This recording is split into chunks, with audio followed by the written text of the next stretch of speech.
Bonsoir. Aujourd'hui, je vais vous expliquer comment se forme notre vision du monde et comment s'en libérer.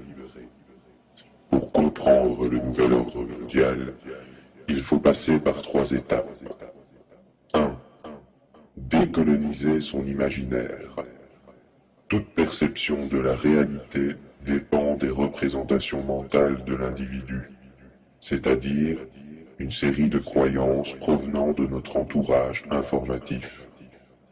Notre vision du monde est donc par définition imaginaire. Rien n'est fondamentalement vrai ou faux. Tout est subjectif. Ces représentations émanent principalement de la famille, des groupes et des médias. Premier constat, la famille est détériorée. Les divorces n'ont jamais été si nombreux et les enfants prennent le pouvoir, pendant que les vieux pourrissent dans des hospices. Les médias occupent un rôle central dans l'éducation des enfants.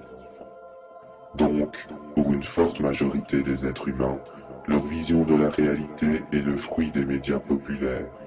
Que vous le vouliez ou non, votre esprit est conditionné. Le cas du 11 septembre est un exemple affligeant de vérité. L'événement fut tellement médiatisé que tout ce qu'en dit la télévision est automatiquement devenu vérité absolue. L'imaginaire des gens est formaté dans une bulle étanche, donnant une vision unique du monde.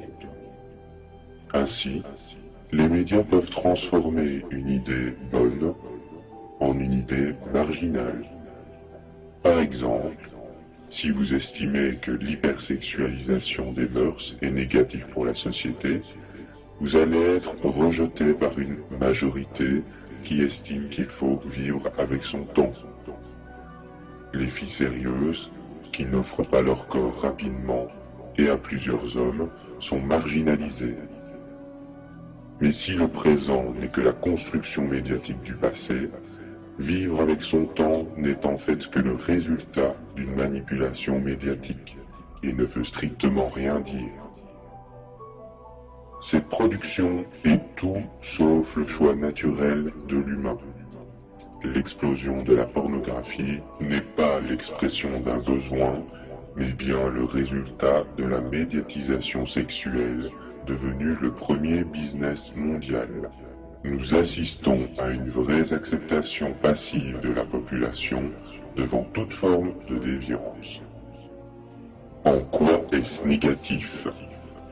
Car toutes les philosophies du monde retiennent que pour développer sa spiritualité, il faut savoir se limiter.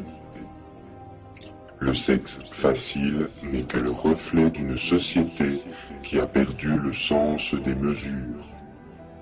À force d'être permissif, nous avons tué le vrai sens de la sexualité qui se trouve dans l'érotisme amoureux de la sphère privée. La Bible, par exemple, contient de nombreuses scènes érotiques. Le Kama Sutra nous apprend à aimer sensuellement son partenaire. Les médias, quant à eux, véhiculent une fausse image de la sexualité basée uniquement sur le plaisir instantané. Ils nuisent gravement à l'image de la femme devenue objet et emprisonnent l'esprit des hommes dans le matérialisme. Résumé de l'étape 1, admettre que notre vision du monde est basée sur des représentations mentales, subjectives, influencées inconsciemment ou non par nos médias. Il faut obligatoirement s'en libérer pour comprendre le nouvel ordre mondial. Étape 2. Renouer avec la réalité. Aujourd'hui, nous devons tous admettre un certain nombre de problèmes mondiaux. Une grave crise sociale dont le signe est une pauvreté en progression, alors que le commerce de luxe ne s'est jamais si bien porté. Une profonde crise alimentaire. La faim tue 25 000 personnes par jour. C'est 10 millions par an. D'ici 20 ans, la Chine sera incapable de nourrir sa population.